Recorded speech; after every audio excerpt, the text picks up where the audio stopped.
Darpan, start. Okay. I think Manoj bhai, let's start up. Sure. Good evening, everyone. Welcome to the webinar on economy and market outlook organized by Crown.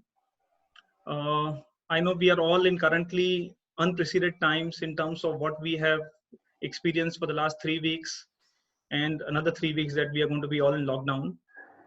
And I don't think anyone who is right now on this particular webinar could have ever thought that something like Corona could have got the whole world down to a lockdown. And it is just this lockdown, not restricted to India. I'm sure all of you track on the media today. The whole world is currently on a lockdown, almost like on a lockdown. With this unprecedented times that we are in right now, there is so many multiple questions that everyone has about what happens to the economy, what happens to the capital markets, what will happen to the businesses that you people run. So we are going to make an attempt today in this webinar to discuss broadly our understanding of the current situation. We would try to do a crystal ball gazing to see what we see could be the developments in the next 12 months to 24 months in terms of the economy and in terms of where capital markets could go from here. And so that we will do it for the next 30-35 minutes, and then we will have the last 25 minutes for the Q&A, where you could be specific on the questions that you have. We will try to take how many of our questions we can, given the time limitation that we need to close this at 6:30. So let me start without any ado. So this is the most important success mantra that I want to are doing exactly what is written on the slide, and this is what will keep all of us safe, and hopefully none of us would have any personal losses with this COVID, especially on the health front. Every one of us are right now understanding that in terms of financial losses, it has been tremendous, but in terms of at least personal health, all of us want to be currently safe. So let's see what happened in the last 1.5 months or so, from the time this entire crisis have been developed. And this chart can very clearly explain it to you. So I have put the two situations that we have experienced in the last 15 years, last 12 years rather, next to each other. So we have seen the 2008 global financial crisis, which is on the left side of the screen, and the 2020, the medical crisis. I would like to still call this as a medical crisis because still we are away from technically an economic crisis. We will come to that a little bit later. So if you look at the way markets have reacted, and I have put in the 4 important indices which all of us track in terms of the markets, which is Sensex, Dow Jones, Shanghai, and obviously the European index FTSE. And if you look at in 2008, most of these indexes and we have rebased the indexes to 100, saying on 1st of January where they were in 2008 and where they are today on 27th of October when the entire crisis broke down. So if you look out the way things have corrected, so Sensex, which was 100, for example, at that point of time, came down by 68% to 42. And as against that, if you look at Dow and other indexes, all of them lost anything between 40 to 60%, which is the global financial crisis, and which particularly was actually a financial crisis. Today we are in a medical crisis because the financial crisis is yet to set in. As I said, we'll come back to that a little later. And if you look at where we are in terms of markets, all the markets have corrected anything between 25 to 35%, except for the Chinese market, because that is where they started. So they corrected much before we corrected. So if you look at in February, the Chinese market were down much larger than what they are today.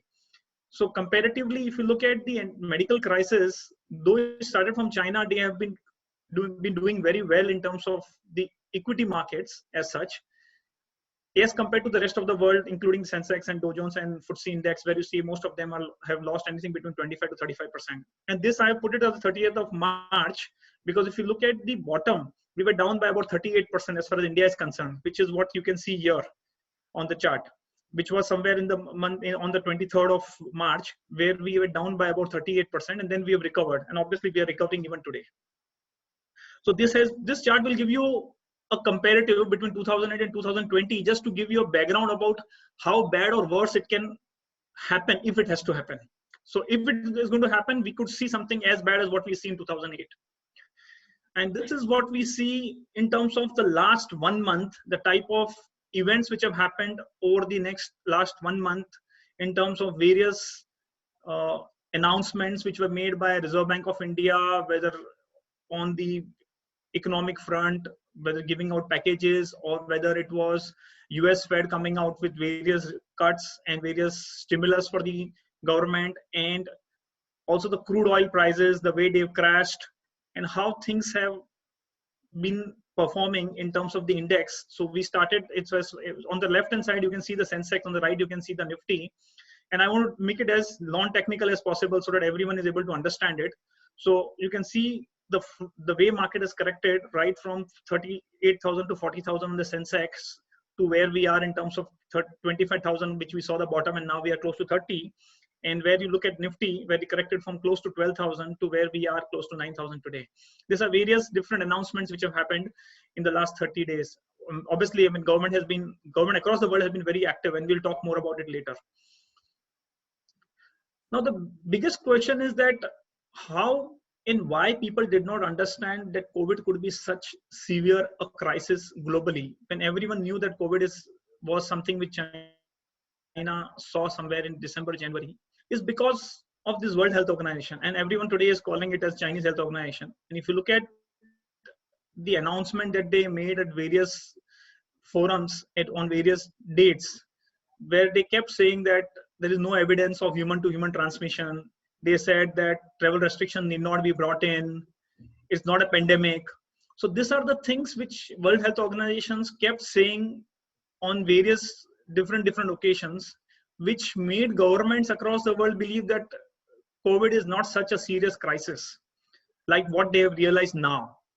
So this was one of the biggest reason where investors failed to see the severity of the entire crisis which we are right now in. So next is, now that we all know that it's a serious issue, what do we do? Do we do something like what China has done, which is complete lockdown, like what India now has done? So every country has their own model. So Chinese did a model of total lockdown. Korea said that we will do mass testing. Japanese said that we have a very high personal hygiene ingrained in our culture and we will follow that. And I think it's a combination of all of these three things which basically will bring an end to this entire spread, at least. Whether the entire virus will get eliminated or not, it's going to be only after development of a serious vaccine or a treatment. But at least the spread has been stopped with these three things which have been adopted by India as a model to face this crisis, which is a combination of what Chinese, South Korean, and Japanese have done in terms of handling the crisis. Then let's see where we are in terms of the valuation. Now, if you look at the valuation today, we are very close to where the markets can be said to be where in terms of percentage of GDP to the market cap. This is a very important, so just for people who don't understand this too much, that one of the important criteria when you try to judge a market, whether it's an expensive or whether it's cheap, you do a ratio, a simple ratio where you divide your market cap to the GDP and see that in terms of percentage where it stands today. So if you look at this chart, we have put in the market cap to GDP ratio right from 2009 to 2020. And if you can see at various points of time in the last 10 years, the market cap had gone as high as 95%, and the average has been close to 79%, 76%. And right now we are at 54%. So what we trying to say is that market cap is generally as a percentage of GDP and one of a reasonably good barometer to judge whether the markets today, the equity markets today, are whether they are cheap or whether they are expensive or whether they are in a average fair range today.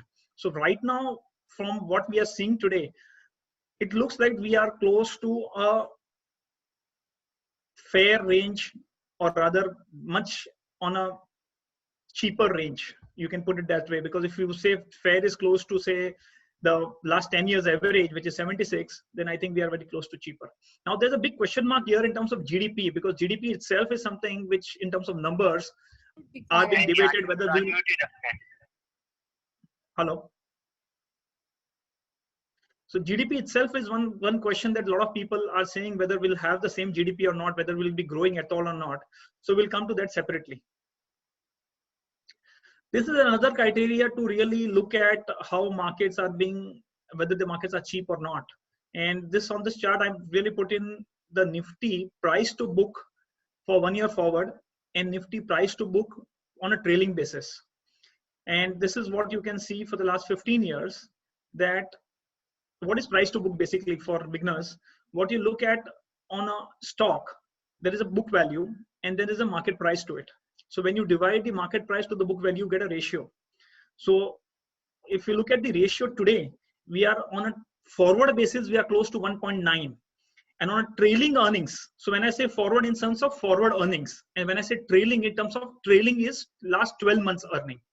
So if you look at the last 12-month earning, we are close to 2.1, while in terms of forward earnings, we are 1.9. And the average is there on the chart for all of you to see. On a trailing basis, we have, the average has been 3x, which is basically what you're saying is that the market price was 3 times of the book value. Where we are right now is 2.1, which is close to 33% discount. And on a forward basis, the average was 2.6 and we are close to 1.9. So what we are trying to only say is that even on this front, on the GDP to market cap ratio, we've already seen in the previous chart. And even on the price to book value front, we are close to a very reasonable in terms of valuation. Now, again, just like I said on the GDP numbers, that how the GDP numbers are going to pan out going forward is a question mark. Similarly, whether the book value that we are seeing will be a book value which can sustain in the next 2 years is something that all of us will have a lot of questions to ask before we make any investment decision. So these are 2 charts to give you a reasonable understanding about the valuations today. So this is a very interesting chart. So if you look at this, we are saying today equity markets are doing a time travel to the past. So Nifty today is close to 2016 levels of Nifty as an index, which is Nifty is 50 is a basically large cap index. And a Nifty mid cap index is 2014 levels, and Nifty small cap index is at 2011 levels. So what we are trying to say is that today you're buying market and stocks, if you look at index point of view, at a levels which we've seen 5 to 10 years ago. So this also gives you a reasonable idea in terms of how much the markets have corrected in the last 1.5 months with this entire COVID crisis coming out.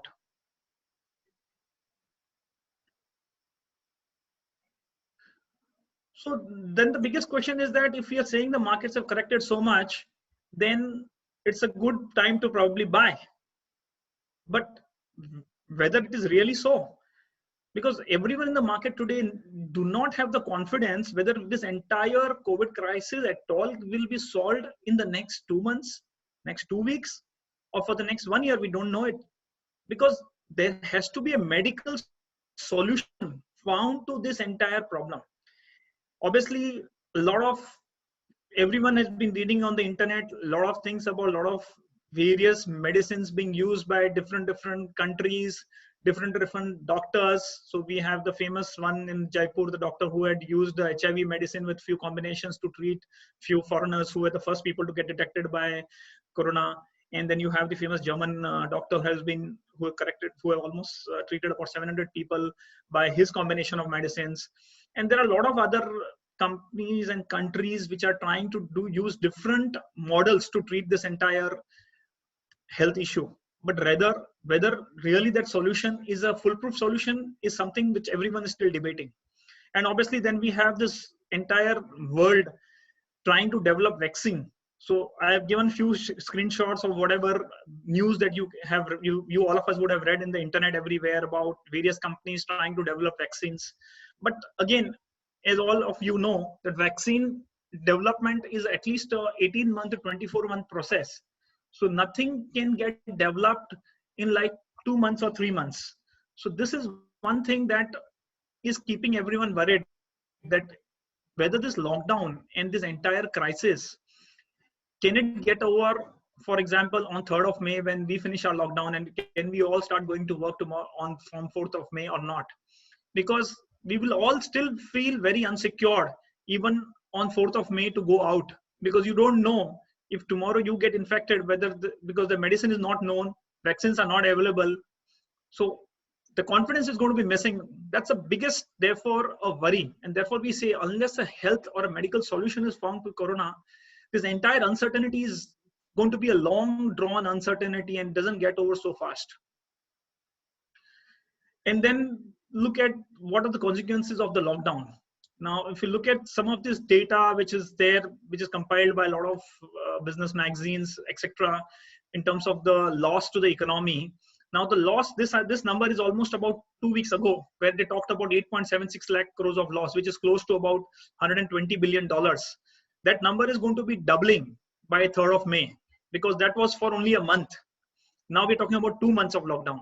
So with 2 months of lockdown, we're talking about close to about $250 billion of GDP loss. So for people who understand these numbers, for you to understand the number, we are a $2 trillion GDP country. So which is like $2,000 billion. Out of $2,000 billion, we are talking about close to 200 to 250 billion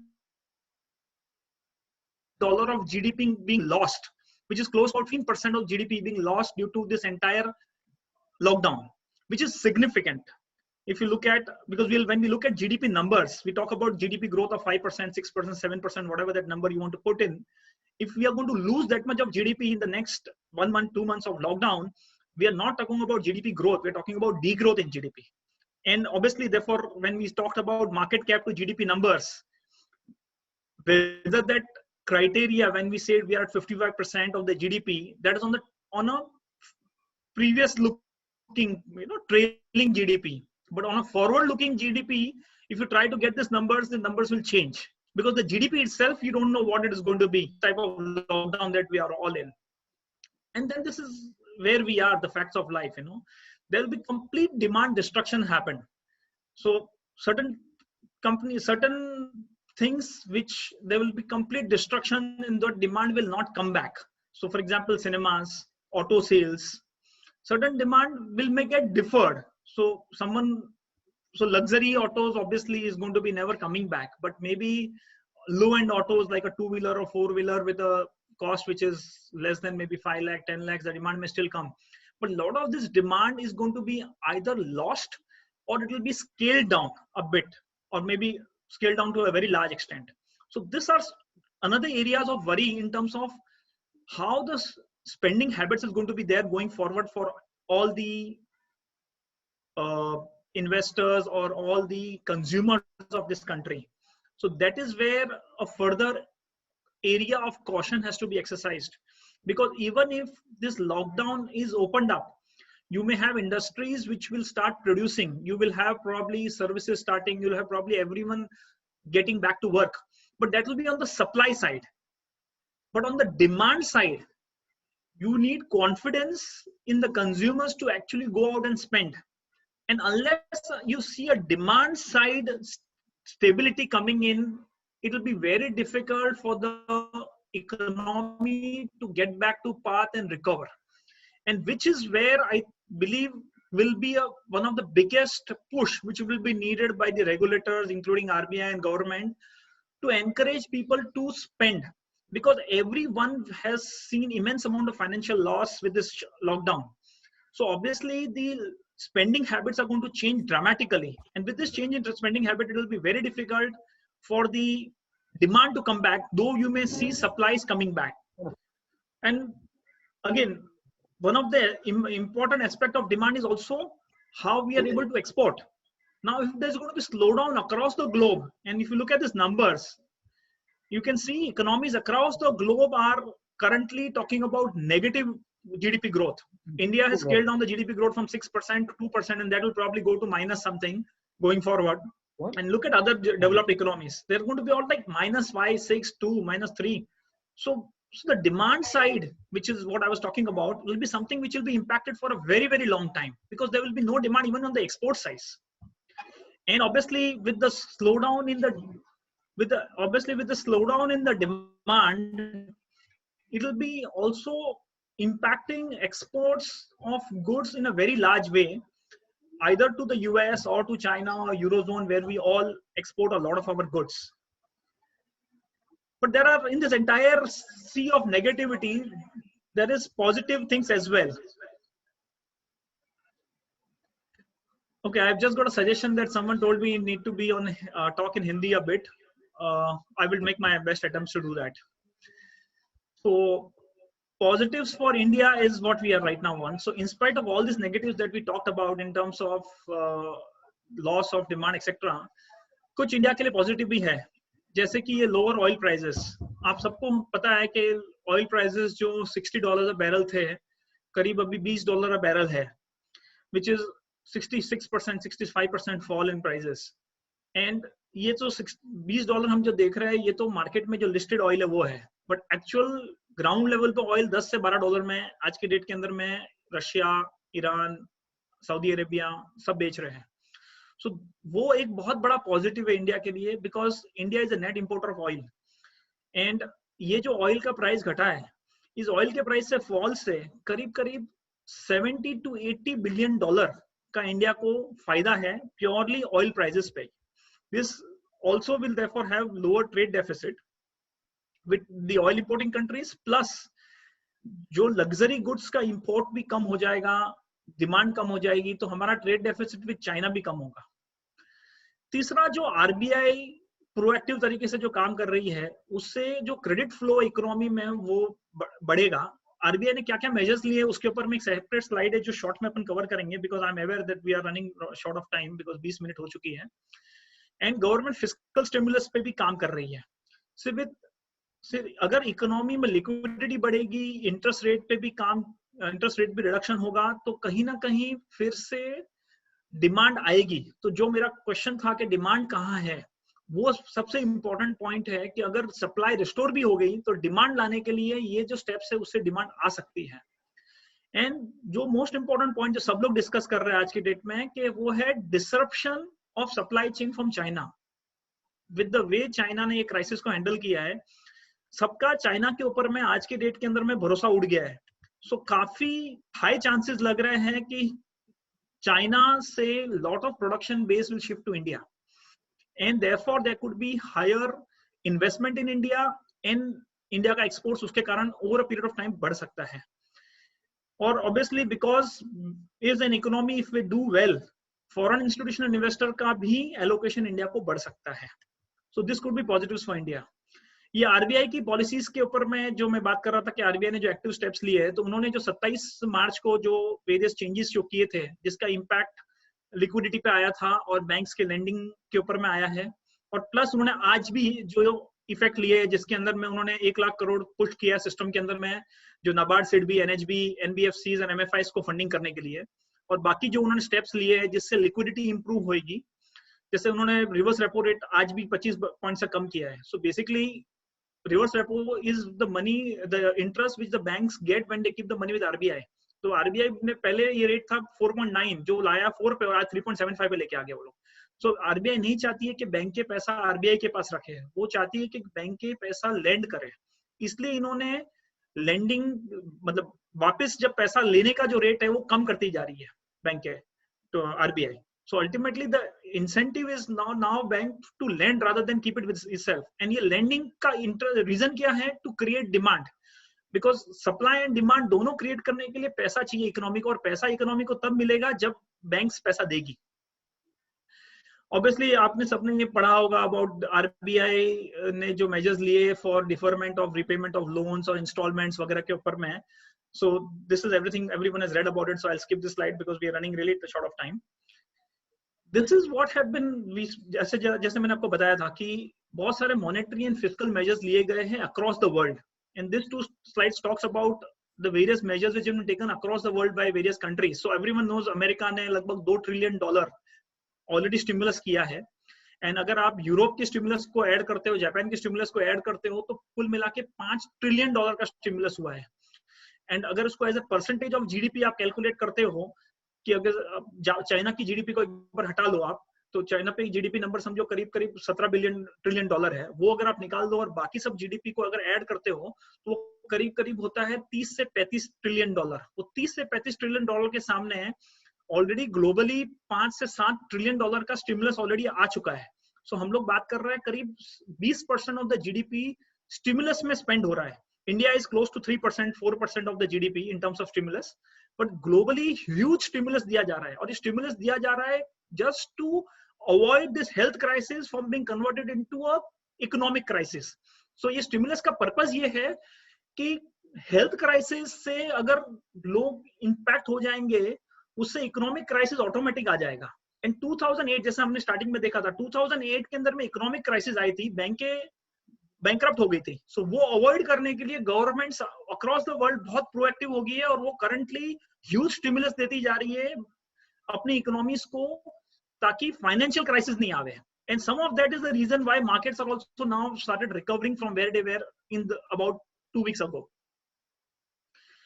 Obviously, the opportunities therefore now also arising for India in terms of what all things India can really capitalize on. जैसे specialty chemicals है, textiles है, ये कुछ industries जो आज के date के अंदर में चाइना में बहुत एक्टिव थी, will start coming back to countries like India, because globally a lot of companies across the world including US and Europe के अंदर में there has been, including Japan में countries are wanting that supply chain अभी जो China पे over dependent है वो move होके या तो वो लोग खुद कैप्टिव मैन्युफैक्चरिंग करें या they move to other countries, and India is one of those countries where we are going to benefit. And obviously exit China, enter India is a question mark. Lot of things will depend upon कैसी India इस opportunity के अंदर में अच्छी तरह से respond करता है to get maximum number of companies to enter into India. And this is one of the biggest opportunity which can come in the next 2 years. And this is one of the biggest positive that I see for India in this entire corona crisis. That अगर हम जो manufacturing base China में है उसका अगर 10% 20% भी India में divert हो सकता है, so it will be one of the biggest advantage. So this will give you a big snapshot about what markets were in 2007 versus 2013, whether 2020 will come to that a little later because there are many things other to cover. Okay, now this is very important. So if you look at the correction which has happened, the correction in the small and mid cap is very very high as compared to large cap. So हम large cap की बात कर रहे हैं 37-38% correction की, but mid caps तो almost 40, 50, 60, 70% correct हो चुके हैं. So there is a big loss of capital there, but also that opens up a lot of opportunity for people to get into the mid cap and the small cap space where the correction has been close to 50 to 60%. Now this is something which Darpan would like to cover. Darpan, you can unmute and you can explain the slide. Okay. Hi. One second. Hi everyone. Okay. So this is basically how we can know what is an advanced. What is an advanced indicator. जैसे markets इतना fall आया because of coronavirus and all the other things. There is always an advanced indicator कि किसी से हमको मालूम पड़े कि बॉस ये अच्छी न्यूज़ नहीं है, खराब होने वाला है. So what is an advanced indicator? तो हमने एक कोशिश की है एक एडवांस इंडिकेटर फाइंड करने की, और जो हमारे रिसर्च और हमारे जो एनालिसिस है उस बेसिस पे ये एक एडवांस इंडिकेटर आया है. बेसिकली एक प्लीज अपने माइक्स म्यूट कर दीजिए, बहुत एको हो रहा है. या okay. So basically this is in simple terms अगर आप देखोगे there is one DG-INR ARB versus Nifty. So what is a DG-INR ARB? पहले तो वो समझ लेते हैं. इंडिया के अंदर एनएससी के करेंसी में, इंडिया के अंदर एनएससी करेंसी में यूएसडी आईएनआर का रेट्स आते हैं, फ्यूचर्स रेट। सेम वैसे ही डीजीसीएक्स जो दुबई की मार्केट है, वहां पे भी यूएसडी आईएनआर के रेट्स आते हैं इंडियन मार्केट्स के। सो बेसिकली एक ये बोल सकते हो कि जो इंडिया के अंदर में है वो इंडियन मार्केट्स में काम करता है, जो इंडिया के बाहर है, जो इंडियन मार्केट्स में काम नहीं कर सकता, वो दुबई मार्केट में जाके वहां पे काम करता है on USD INR in simple terms. अब ये दोनों जो भाव है ये ऑलमोस्ट सेम होते हैं, इनकी एक्सपायरी भी एक ही भाव में होती है, सब कुछ सेम होता है। बट जब ऐसे कोई वोलेटाइल मोमेंट्स के टाइम आते हैं तब इनके बीच में डिफरेंसेस बढ़ जाते हैं। तो ये डिफरेंसेस जब बढ़ते हैं, this is a complete indication that market is going to be bad.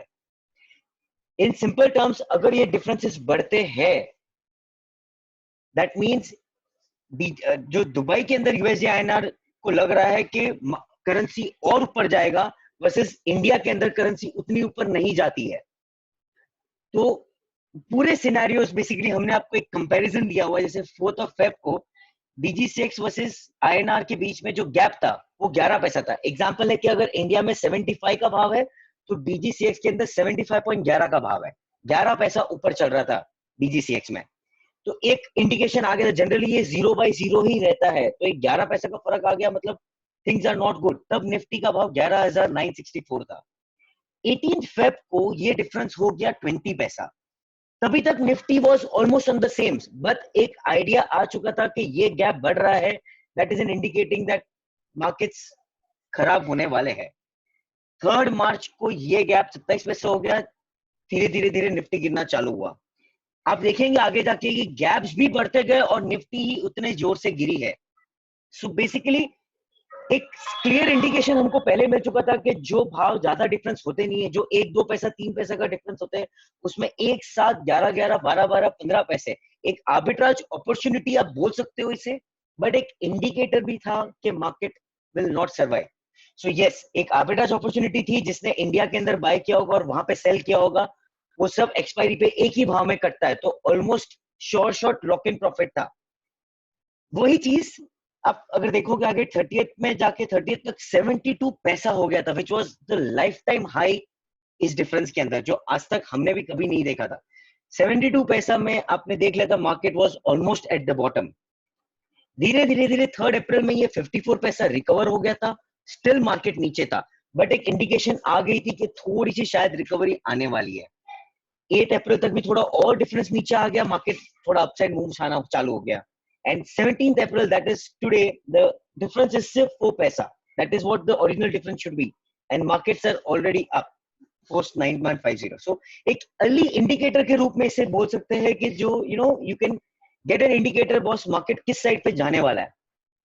That's it, Manoj भाई, you can take over.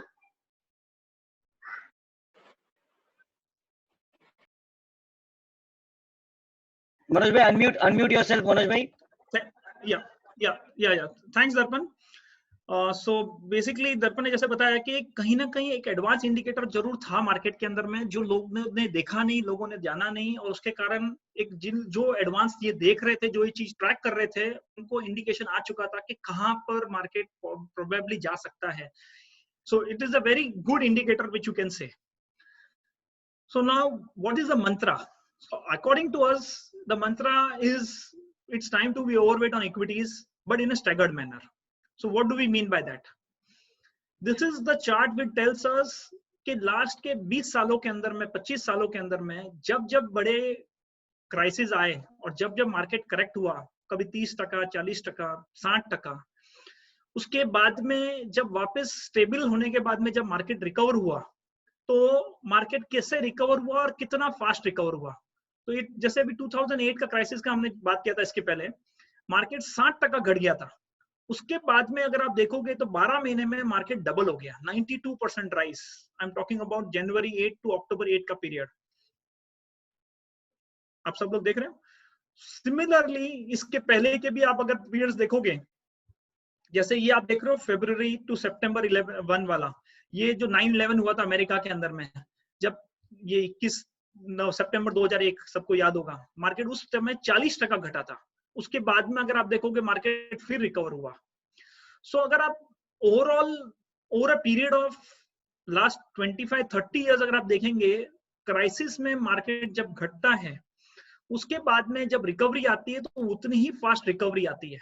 आज हम लोग डाउन है, क्वेश्चन है कि आगे आगे क्या होगा। That's a question everyone wants to really find an answer to. Will come to that. जैसे हमने वहां देखा था, ये स्पेसिफिकली ओनली हेल्थ क्राइसिस में हम लोगों ने ये चार्ट बनाया है। ये इतनी सारी इसके पहले हेल्थ क्राइसिस आई थी, सार्स आया था, इबोला आया था, जिंका आया था, इन्फ्लुएंजा आया था, अलग अलग पीरियड में आया था, तभी मार्केट कैसे घटा और उसके बाद में कैसे मार्केट रिकवर हुआ। ये भी एक रियली बहुत इंपॉर्टेंट इंडिकेटर दे रहा है कि हेल्थ क्राइसिस आने के टाइम में भी मार्केट घटने के बाद में अच्छी रिकवरी दिया है नेक्स्ट 1 साल के अंदर में। सो इसलिए मोस्ट इंपॉर्टेंट है जो हमने बॉटम में लाइन लिखी है, do not convert your notional loss to real loss. So this is basically उन लोगों के लिए जो ऑलरेडी इन्वेस्टेड है मार्केट में, आज के डेट में वो लोग अपने पोर्टफोलियोज को 30-40% नीचे देख रहे हैं। हम उनको ये एडवाइस कर रहे हैं कि ये 30-40% नोशनल लॉस है, जब तक आप एक्चुअल सेल नहीं कर दोगे आपके स्टॉक को, इक्विटी को, तब तक लॉस में कन्वर्ट नहीं होगा। तो आज के डेट में हम लोग रिकमेंड यही कर रहे हैं कि ये नोशनल लॉस को नोशनल लॉस में रहने दो, उसको रियल लॉस में कन्वर्ट मत करो। You should hold on to your portfolios. So coming back to हमने जैसे वो statement दिया था, mantra is time to be overweight on equities, but overweight in a very staggered manner. Staggered manner means where? So हम ये कह रहे हैं कि जैसे ये मार्केट भी करेक्ट कर रहा है, इसमें आपके पास में जो भी पैसा आप नया इक्विटी में लगाना चाहते हो, उसमें 50% इस करेक्शन में लगाइए। और करेक्शन में लगाने का मतलब ये नहीं कि ये वन स्ट्रोक लगाइए, over a period of this correction which may go on for 3 months or 6 months, you should start investing in a staggered manner. And एक बार अगर मेडिकल सॉल्यूशन इसका बाहर आ जाता है एंटायर कोरोना वायरस का, तो बाकी का 50% पैसा वहां लगाना। This is our view. And ये कैसे लगाना है, कौन से स्टॉक्स में लगाना है, वो मैंने ऊपर बताया है कि कंजर्वेटिव इन्वेस्टर अगर है तो लार्ज कैप मिड कैप पे फोकस करेगा, मॉडरेट इन्वेस्टर होगा तो मिड कैप पे फोकस करेगा, और अगर एग्रेसिव इन्वेस्टर है तो he will prefer small cap and mid cap, because वो ज्यादा नीचे है, जो हमने पहले भी देखा था पहले वाली स्लाइड में। So this is a good opportunity for people who are purely in large cap also to move from large cap to large and mid cap, because if you look at on the left hand side, ये जो पूरा हमने valuation metrics दिया है between Nifty and mid cap Nifty, तो जैसे हमने discuss किया था प्राइस टू बुक, तो प्राइस टू बुक निफ्टी के अंदर में 2.12 है, बट मिड कैप में तो उससे कम है, 1.3 है। प्राइस टू सेल्स 1.58 है निफ्टी के अंदर में, लेकिन 1.18 है उसके पहले, यहाँ देखोगे तो if you look at this entire valuation metrics, currently the valuations are much cheaper in mid cap space, and therefore there is a higher chance कि आप mid cap के अंदर में सही research करके अगर आप invest करोगे, your returns will be larger than large cap. But again I'll come back to this slide कि depend upon आप कैसे investor हो, conservative हो, moderate हो या aggressive हो, उसके हिसाब से आपको selection करना है। These are some of the measures जो RBI ने लिए हैं for various for giving the relief to the economy and providing stimulus to the economy. We will not discuss this, everyone has read this. So now we'll come to where are the opportunities, and this is where I would like Dipesh to come in. Dipesh, can you unmute yourself? Yeah, Dipesh, can you make him the word? Hello. Yeah, Dipesh, come in. Can you hear me? Yeah. Yeah.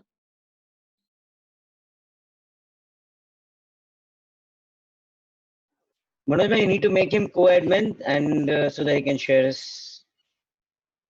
Yeah, just I wanted to share my screen. Manoj bhai, खाली मेरा screen share करने के लिए, हाँ, that's it. Fine.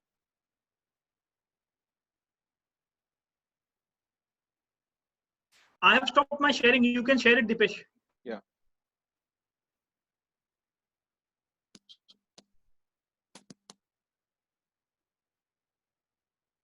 Hello everybody. I think Hindi English दोनों would be much better. I think I think there's no much participants from the south here. Usually south के ज़्यादा होते हैं तो English ज़्यादा पड़ता है, but here I think both would be preferred. अच्छा, I am just going to keep it very short and sweet. बहुत ही simple रखने का try करूँगा कि technical perspective fundamentally तो we've heard a lot about it from Manoj bhai. Technical perspective, keeping all the fundamental asides, purely एक technical करके एक चीज होती है markets के अंदर. So purely technical basis के ऊपर firstly markets क्या लग रहा है, or overall assets globally, whereas commodities like gold silver भी exactly क्या हो सकता है और क्या लगता है going forward, एक just एक glimpse देना चाहूंगा. तो just to start with, uh, starting with Indian indexes, basically Nifty and Bank Nifty.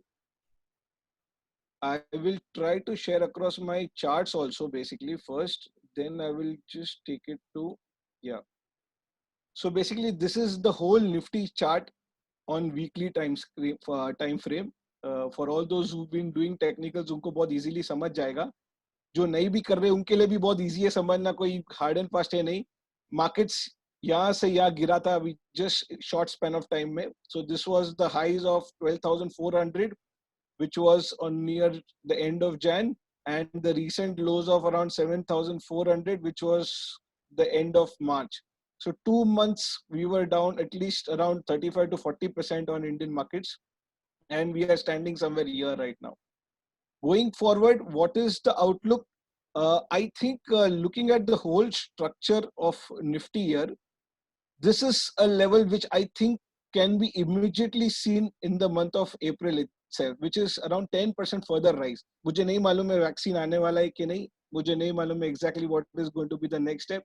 Purely based on basis of technicals, I think there is a room of further 10% rise into equities going up in this month itself. उसके बाद from thereafter, I think we might see a consolidation happening in Indian markets thereafter. So temporarily, सबसे एक बात पहले I wanted to make it very clear कि the low which is formed 7,400, वो एक बार के लिए तो markets के अंदर bottom हो चुका है. So any dip towards 7,400, मतलब any dip यहाँ से नीचे जाता है up to levels of, I think 8,400 के नीचे ही नहीं जाएंगे हम markets के अंदर for the next 3 to 6 months only, I think. But 8,400 is a very good level अगर वापस दिखता है Indian markets के अंदर buying करने के लिए. So around 8,400 से लेके current markets के अंदर अगर every dip try to buy Indian markets, possible targets for the month of April itself is around 10,000 levels, I think, which can be basically seen into Indian markets. But अगर एक थोड़ा longer perspective से बात करूं, 10,000 से 10,500 जो markets का जो level होगा, which is around 50% to 61% retracement of this overall fall, वहां के बाद बहुत ही इंपॉर्टेंट होगा कि इंडियन मार्केट्स कैसे ट्रीट होता है, विच इज बेसिकली कि एक बार वायरस का आउटकम दवाई तो बन गई, उसके बाद how will businesses pan out, which sectors will do good, so that basically will take on the next ride for the index in India basically. So coming back to Nifty again, 9,000 would be the immediate level, which 9,900, 10,000 would be the immediate level what I see on markets for the month of April and first week of May, which is further 10% rise from here. And between that 10,000 and 10,500, we might see again supply zone coming into Indian markets, जो वापस वहां से हमको markets around 8,500 9,000 के level तक लेके आ सकता है. So there is one thing which Manoj bhai just told, staggered buying. Yeah, I would instead just make it very much more simpler कि staggered buying से better है कि whatever quantities you are buying right now, I would suggest 20-30% of the quantities to offload between those regions, so that the existing quantity which you are holding, the cost comes down drastically. फिर वापस एक opportunity मिलता है जो high likely है, because every fall अगर आप देखोगे पास्ट के भी, there has been a retracement upside, फिर एक वापस अपॉर्चुनिटी दी है मार्केट्स ने बाय करने को, and then we have seen a upward rally again.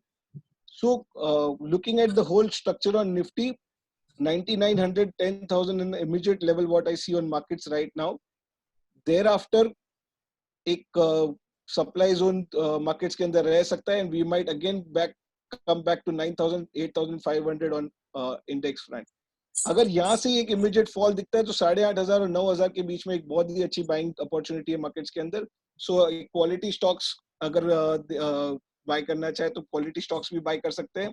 Otherwise अगर किसी को quality stocks buy करने को difficult पड़ता है, तो what I have been always doing is that if one finds the stock selection difficult, Nifty beats ETF. एक ETF चलता है जो निफ्टी का रिफ्लेक्शन है.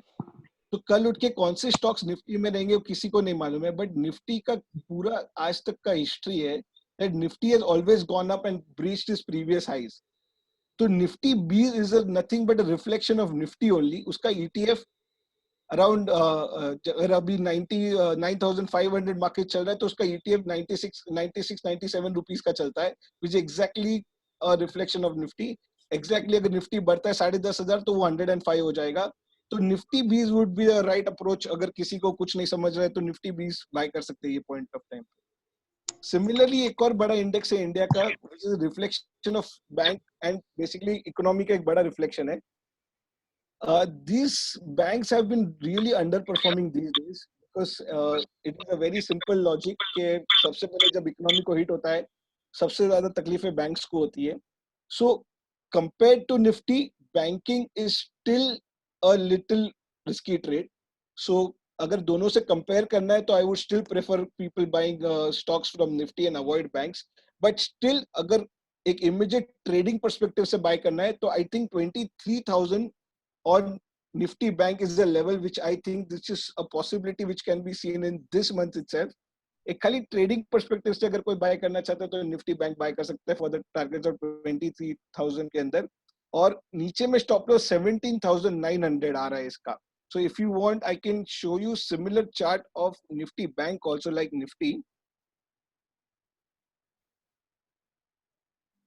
ये निफ्टी बैंक का चार्ट है अभी जो screen पे. This is a reflection of Nifty. So you see the rise in Nifty Bank has not been that much as Nifty. अब तक तो ये 38.2% पे भी retracement पे नहीं पहुंचा. But this is where which I think is where Bank Nifty can find a supply zone.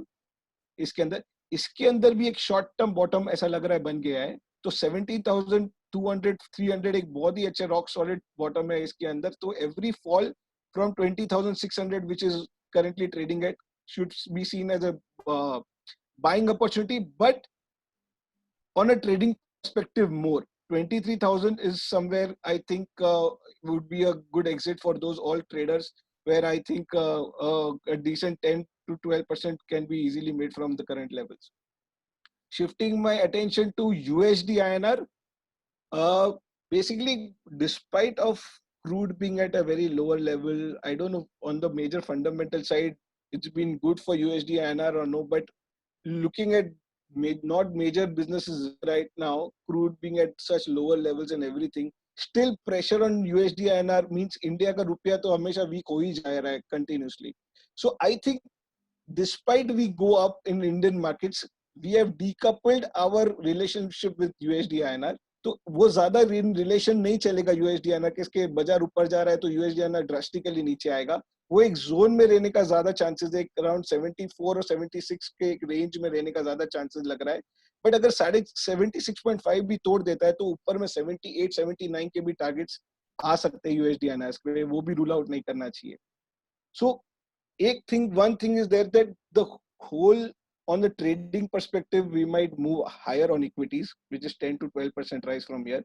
But on a broader outlook, I don't know whether we are going to sustain those levels on a year's perspective or no. And there's a possibility we might move back to 8,500 and 9,000 levels. And we might take a very long time to revive everything and break the recent highs of 12,400 on the index front.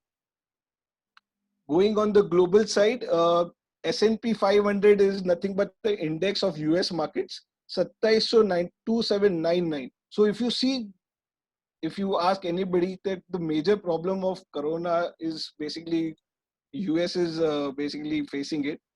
But if you see the retracements of SPX, which is S&P 500,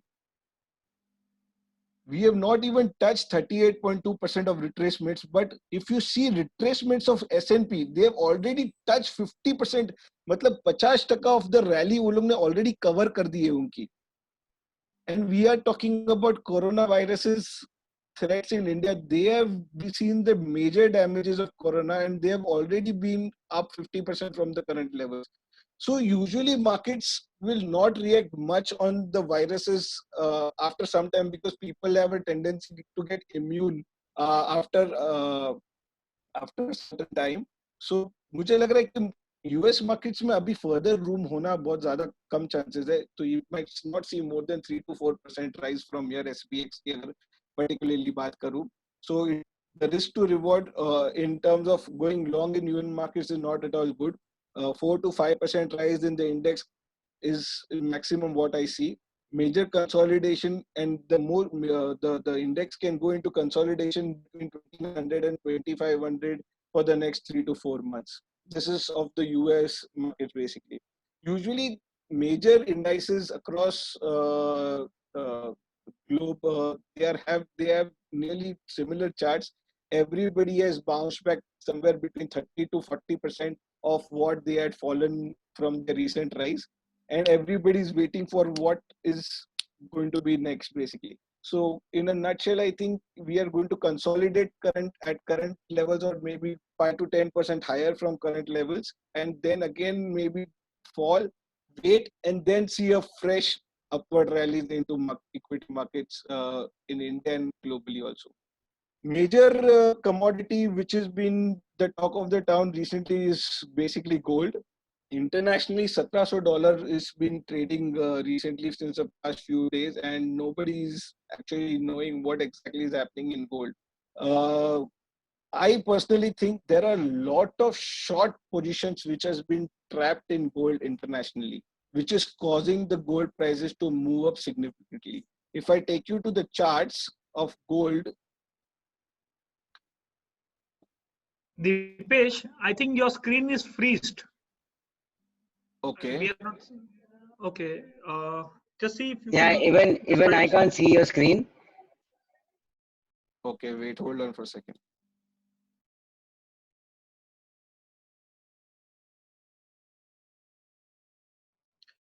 We could see the SPX index last on the screens right now. Though your voice is audible. Okay, You can stop share and do that again. I've done it already.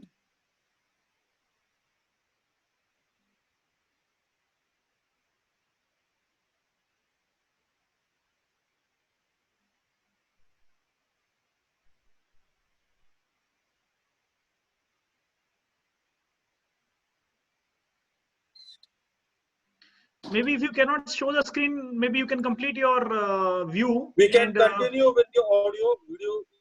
If it's not available, then it's good. But we can continue with the audio because we are already running out of time. So still, it is not no, seen it's okay. properly. You can finish. You finish your talk. Okay. So basically, I was just talking about gold, basically, which has been the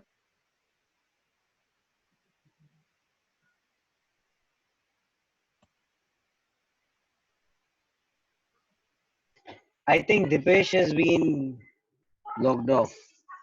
There's some internet We need issues to at his bring end. him back. It's a crucial issue on gold. I know. Suppose Okay, to bring he's him back. back. He's back.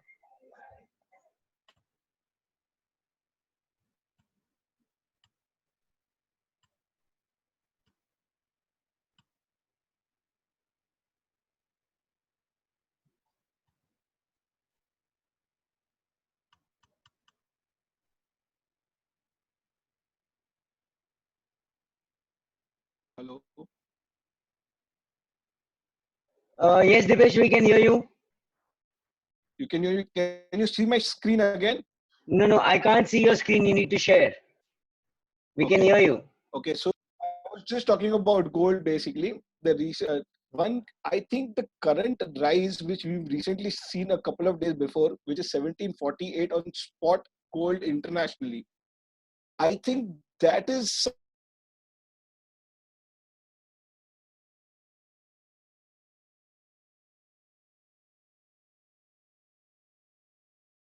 Dipesh, we can't hear you. There's some lot of issues Dipesh? at Dipesh and. Okay, anything. What we'll do is that if we get Dipesh back, it is fine. Otherwise, Darpan, we can 25. We should start the Q&A so that we can give maximum time to that. If we can get Deepesh back, we will take his view. Okay, so people who have any questions can just either one by one either can raise hand or unmute themselves and ask the question.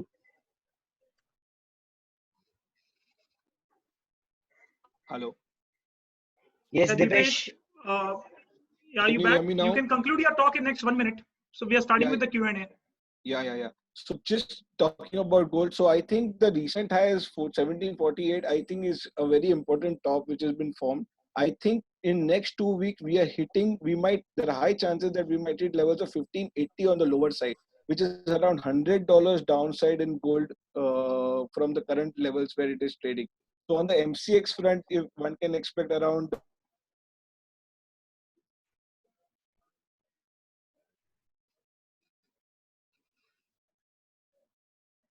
I guess Dipesh has gone back out again. Okay, Darpan, let's start with the Q&A.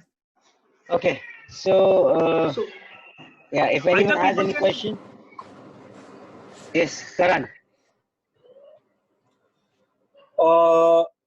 First question is to Manoj. yes, Actually, Manoj was saying about India replacing China, but Chinese government is really proactive towards the industry, whereas India, as compared to China, is really on the opposite front. So, what do you think about it? And I to completely. bring back demand once again, you require jobs, you require infrastructure to be developed, which I don't think to be happening in a really recent time.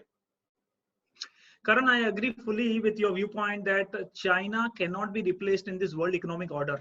Absolutely, there is no one talking that China being replaced by India, because we need 10 Indias to be combined to be one China. So that's why, if you remember, I said that if in 10% of the China supply to the world, if we are able to do it from India, where we're talking about close to about, because China's today GDP is close to about $17 trillion. So even if we can get $2 trillion of that GDP to India, we'll double our GDP from $2 trillion today to $4 trillion, which is what Modi ji wants, a $5 trillion economy in next 4 or 5 years, maybe before Lok Sabha elections. I don't know whether it's going to happen or not. So there is absolutely no doubt that Chinese products cannot be replaced, because the type of infrastructure, everyone who does business with China knows the type of infrastructure that they have developed, the factories that they have developed, the type of entire ecosystem they have developed is absolutely missing. We are not even 5% close to where they are. So we are saying that even if 10% of the demand of that supply is could be done from India, and we have our own strength. So we probably have shown that in the mobile space. So India about 5 years ago did not have any manufacturing of mobile happening here locally.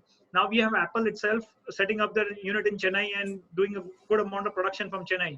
Similarly, you would have certain industries where there is compulsion from the parent companies to divert their production base from a concentrated country like China to different bases.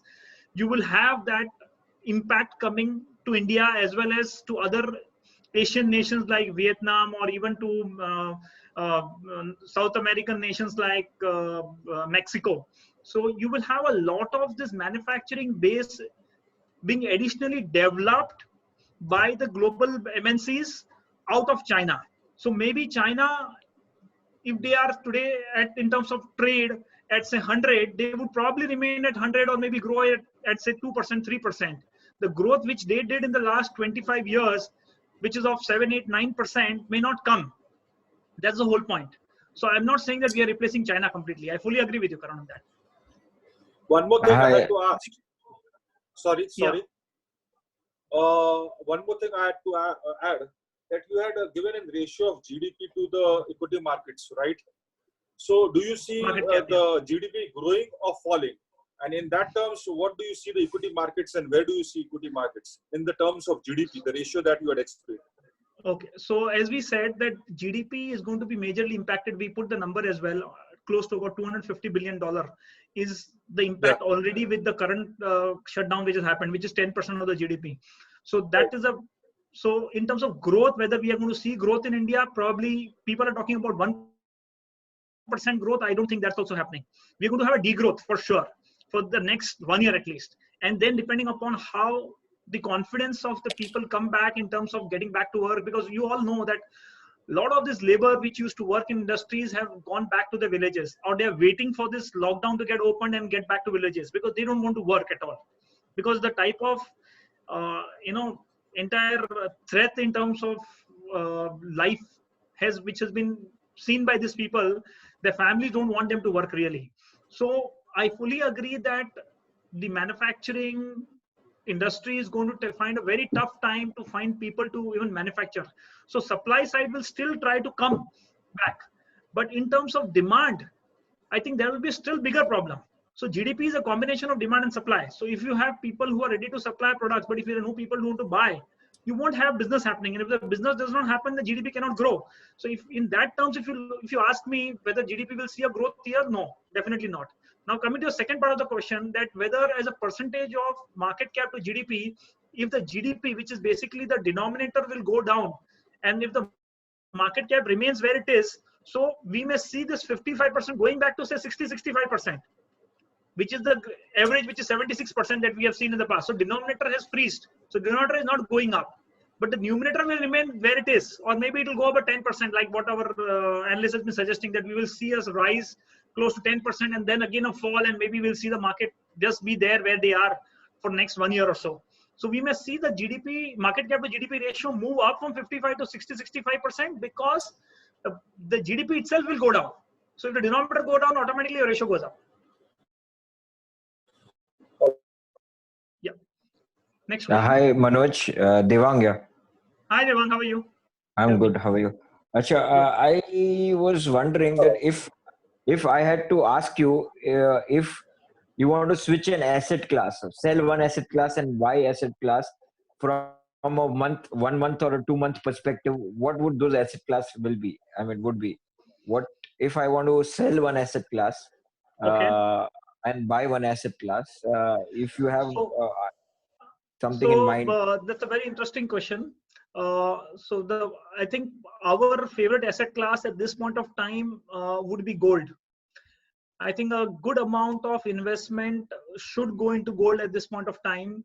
That's what we believe, because if you look at what happened in 2008, when you had trillions of dollars being pumped into the economy by all the global central banks and interest rates going close to zero, and this time it's going to be negative, okay? So what would happen is that two asset classes normally get a lot of this money. One is obviously equity markets. So I'm saying that we are not saying that equity markets will not see a rise. We are saying equity markets will do well selectively based upon what industry, what sectors, and for that we can have a separate 1:1 meeting with our customers to understand what sector, what industries, what stocks one should look at.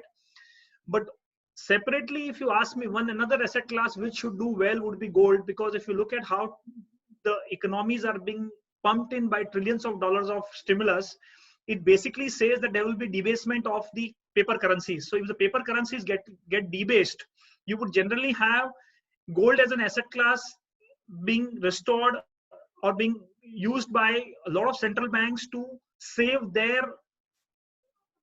reserves. So if today India has $480 billion of reserve, India would want to have that reserve diversified beyond US treasuries. Because I understand, I believe you understand, Devang, that a lot of the central banks, including China, etc., have a lot of US treasuries. Now with US treasury interest rates going close to zero, there is no point for them to actually hold US treasuries because they are not getting anything out of it. So they would want to diversify their central bank would like to diversify the reserves into other asset classes, and gold is obviously the natural choice because the cost of holding the gold is close to zero today with all the money that which has been coming in and the interest rates close to zero. I don't want to put a number in terms of where the gold could go because our analyst Dipesh has a view that on a short term it can come down, but I would be of the opinion that on any correction, if you find gold coming close to $1,500, what's the indication level which Dipesh has given, one should look to add gold as an asset class to his portfolio. Okay, but my other part of the question is there any asset class we can sell? Because I want to switch. I mean, is there some asset class which we can sell and buy gold and equity, or there's no selling asset class that you see?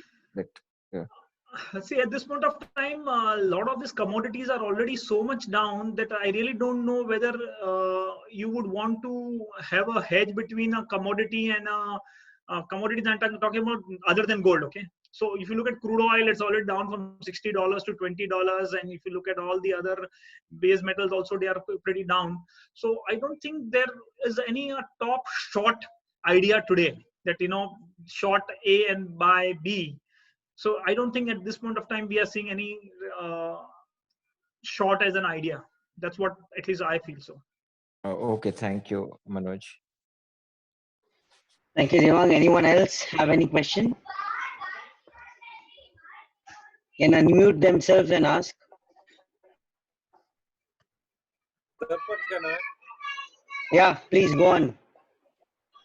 Manoj, I just wanted one more. There was something going on in my mind. During the distribution of Nifty 50, I'm losing it was your around voice. about Hello?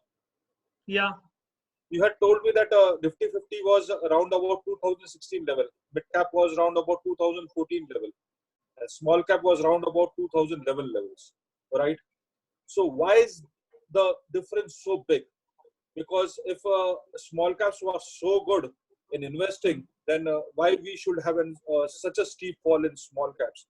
So instead of that, if you could have given us a view of the sectors that will be performing in the future, that will be much better. We could have one more session regarding that.